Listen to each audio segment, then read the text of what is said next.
क्या यार, second semester चल रहा है और अब मेरा पढ़ाई करने का मन नहीं करता। क्यों, ऐसा क्या है जो तेरा पढ़ाई करने का मन नहीं करता?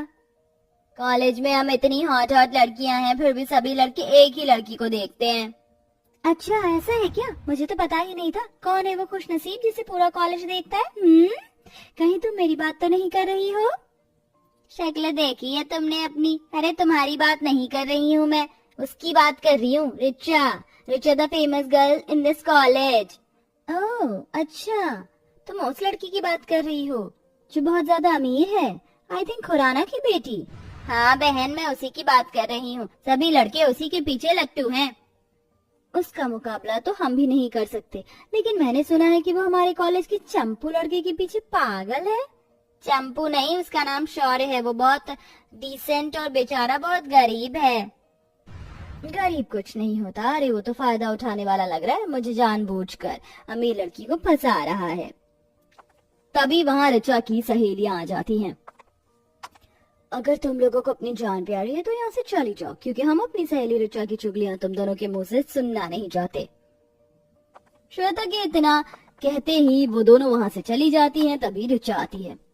क्या हुआ, सब कुछ ठीक तो है? हमारे होते हुए कोई प्रॉब्लम हो ही नहीं सकती। चलो क्लास लेने चलते हैं। अच्छा पहले ये तो बताओ, शौर्य आज कॉलेज में आया है? हाँ हाँ, आज वो भी कॉलेज आया है। आज तो मैं उसे प्रपोज कर ही दूंगी। इस तरह कॉलेज खत्म होने के बाद जब सब अपने घर के लिए जा रहे होते हैं, पीछे अपनी बड़ी सी कार में बैठकर खुली सड़क पर शौर्य का रास्ता वो रोक लेती है। अरे मेरा रास्ता क्यों रोका है रिचा तुमने? कोई मदद चाहिए क्या?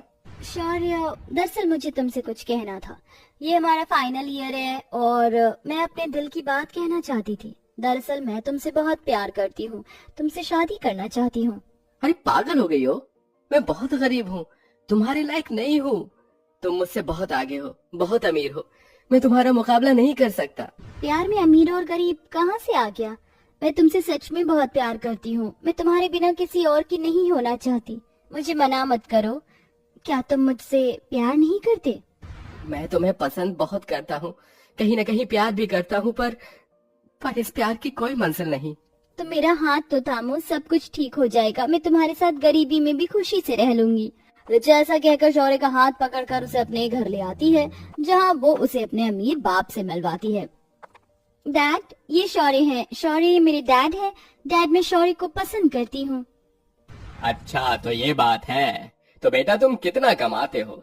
कौन सी एमएनसी कंपनी में जॉब करते हो? जी मैं अभी ग्रेजुएशन कर रहा हूँ। ग्रेजुएशन के बाद विदेश जाने का कोई प्लान? कौन सी कंट्री में जाओगे? कहाँ कैसे रहोगे? अमेरिका, ऑस्ट्रेलिया या लंदन?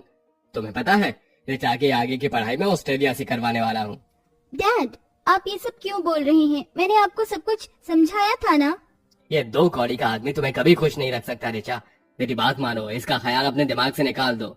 मैं तुम्हारी ऑस्ट्रेलिया की टिकट करवा दी है, अब आप आगे की पढ़ाई वहीं से करेंगे। नहीं डैड, मैं शौर्य से प्यार करती हूँ और उसी से शादी करूंगी। अगर आपको ये रिश्ता मंजूर नहीं है तो ना सही। रिचा ऐसा कहकर शौर्य का हाथ पकड़ती है और उसे अपने महल जैसे घर से बाहर ले आती है। ये धन दौलत, ये ऐशो आराम मैं आज त्यागती हूँ। क्या तुम मुझे अपने लिए स्वीकारती हो? रिचा की ये बात शौर्य के मन में घर कर जाती है। इसके बाद वो उसे एक मंदिर में शादी करके अपने साथ अपने घर ले आता है। माँ कहाँ हो आप? माँ देखो कौन आया है। अरे क्यों चिल्ला रहा है? माँ मुझे माफ कर देना, आपको बताया नहीं। ये रिचा है, आज से ये आपकी बहू है। अरे तो घर पर बहू लेकर आया है, रुक जा, पहले मैं बहू का गृह प्रवेश तो करवा दूं। सरिता रिचा का गृह प्रवेश करती है, लेकिन घर के अंदर आने के बाद रिचा को घर में बहुत गर्मी लगती है। हे भगवान, यहाँ तो कुछ भी नहीं है, ना कूलर है ना एसी है, सिर्फ ये कटक कटक करने वाला पंखा है। रिचा के चेहरे से पसीने टपकने लगते हैं। अरे बहू, तुझे तो गर्मी लग रही है, ये ले हाथ वाला पंखा, इससे थोड़ी देर अपनी बैठे हुए हवा कर ले, मैं तेरे खाने के लिए कुछ लेकर आती हूँ। सरिता इतना कहकर रसोई में जाती है, जिसके बाद रिचा पंखे से अपनी हवा करने लगती है। यहाँ तो बहुत गर्मी है, बिल्कुल भी बर्दाश्त नहीं हो रही। माँ सिलाई करती है, बस उसी से ये घर चल पाता है। लेकिन तुम चिंता मत करो, जैसे ही मेरी नौकरी लग जाएगी तो घर में एक कूलर लगवा दूंगा। रिचा ये सुनते ही अपने मन में सोचती है, मेरी सास इस घर को चला रही है और मेरा पति जैसे तैसे करके अब नौकरी ढूंढेगा। मुझे ये जताना नहीं है कि मुझे इस घर में कोई परेशानी है। क्या हुआ, क्या सोच रही हो? कुछ नहीं, इतने में सरिता ऋचा के लिए खाना लेकर आती है। ये ले बहू, खाना खा ले। माँ जी, आपने क्यों तकलीफ की? अब मैं इस घर में आ गई हूँ ना, मैं सारे काम अपने आप कर लूंगी। पहले तो खाना तो खा ले, काम तो अब तुझे ही करने हैं, ये घर तुझे ही संभालना है। मेरी तो अब उम्र हो गई है, मुझे वैसे भी ये घर और शौर्य के नखरे नहीं संभल पाते। चलिए माँ जी, आप भी हमारे साथ बैठकर खाना खाइए। इस तरह ऋचा गरीब ससुराल में एडजस्ट करने की कोशिश करती है। खाना खाने के बाद सरिता ऋचा को चाय बनाने के लिए कह देती है। अब ऋचा को चूल्हे पर आग जलाकर चाय बनानी थी। आज तक उसने अपनी रसोई में कदम भी नहीं रखा था। बेचारी जैसे तैसे करके चाय बना लेती है। मैं जानती हूँ तुम अमीर घर से हो और तुम्हें गरीब घर में एडजस्ट होने में थोड़ा सा समय लगेगा, लेकिन मैं तुम्हें सब कुछ सिखा दूंगी, आखिर तुम मेरी बहू हो। इस तरह सरिता पहले तो हर एक काम ऋचा को बहुत अच्छे से सिखाती है, जिसके बाद ऋचा इस काम को बहुत अच्छे से खुद ही करती है, जैसे मटके में नदी किनारे से पानी लेकर आना, आंगन में कपड़े धोना और चूल्हे पर खाना बनाना। सभी काम करने के बाद रात को जब ऋचा एक पंखे के नीचे सोया करती तो उसे बहुत बेचैनी होती। बहुत गर्मी है, थोड़ी देर बाहर टहल लेती हूँ, ठंडी हवा लगेगी तो थोड़ा आराम मिलेगा। ऋचा ऐसा सोचकर घर के बाहर टहलने लग जाती है। अपने पास में ऋचा को ना देखकर शौर्य भी नींद से जाग जाता है और बाहर आ जाता है। बस थोड़ा समय और रुक जाओ, सारी परेशानियां दूर हो जाएंगी। कुछ देर ठंडी हवा लेने के बाद वो वापस घर में आ जाते हैं। वहीं दूसरी तरफ अगले ही दिन उनकी इस गरीबी की खबर शेखर को उसके नौकर द्वारा मिल जाती है। अरे कैसे जल्लाद बाप हो आप, आपको अपनी बेटी का दुख नहीं दिखाई देता?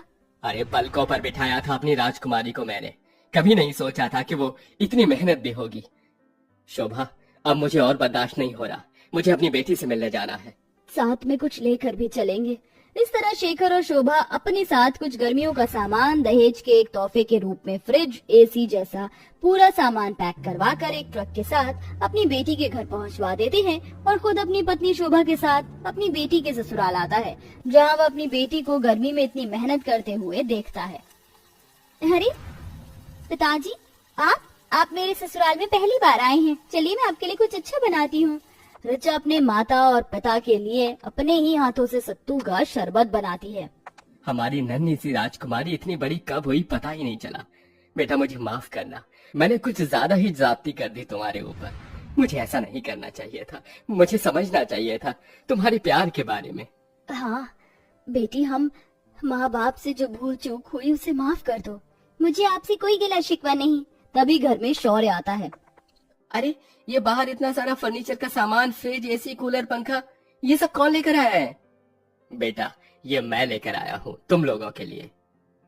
हाँ मैं समझ सकता हूँ, लेकिन मुझे इन सब की जरूरत नहीं है, मैं खुद कमा कर खरीद सकता हूँ। ये दहेज नहीं है बेटा, इसे इनकार मत करो। बस मेरे प्रति मेरी बेटी के लिए थोड़ा सा प्यार है। मैं जानता हूँ तुम बहुत मेहनती हो और तुम ये सब खुद कमा सकते हो, पर प्यार से दिया हुआ तोहफा मना नहीं करते बेटा। शौर्य अपनी पत्नी ऋचा की तरफ देखने लगता है। ऋचा पलके झुकाकर उसे इशारा कर देती है, जिसके चलते शौर्य उसके पिता के लाए हुए गर्मी के दहेज को स्वीकार कर लेता है। इसी के चलते उनके घर में कूलर, फ्रिज, एसी, पंखा लग जाता है। वहीं शहर में शौर्य को अपनी कंपनी में मैनेजर की पोस्ट के लिए वो रख लेता है। धीरे धीरे उसकी सारी परेशानियां खत्म हो जाती हैं और वह अपनी पत्नी और माँ के साथ खुशी खुशी रहने लगता है।